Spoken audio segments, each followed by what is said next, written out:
দেখবেন অনেকজন প্রার্থনা করে, শুধুমাত্র প্রার্থনা করে। আমি বলছি না প্রার্থনা খারাপ বিষয়, অবশ্যই ভালো বিষয়, কিন্তু প্রার্থনার সঙ্গে সঙ্গে বাক্যও জরুরি। হালেলুয়া। আবার শুধুমাত্র আপনি বাক্য পড়বেন, প্রার্থনা করবেন না, না, সেটা ভালো বিষয় নয়। প্রার্থনার সঙ্গে সঙ্গে বাক্য পড়াও জরুরি, বাক্যের সঙ্গে সঙ্গে প্রার্থনা করাও জরুরি। হালেলুয়া।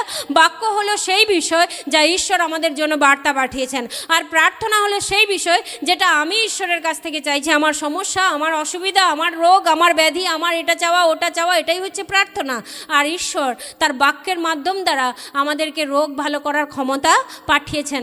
গীতসংহিতা 107:20 মনে পড়ে, তিনি বাক্য পাঠিয়ে তাহাদেরকে সুস্থ করলেন এবং তাহাদের খাত থেকে তাদেরকে তুলে ধরলেন। হালেলুয়া।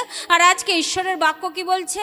পুরাতন নিয়মে ভাববাদী হয়েছে, যিশায়া পুস্তক তার 53 অধ্যায়, যে তিনি আমাদের ব্যাধি সকল বহন করবেন। নতুন নিয়মে প্রভু যীশু খ্রিস্টের আগমনের সময় সেই বাক্য কি পেল? পূর্ণতা পেল।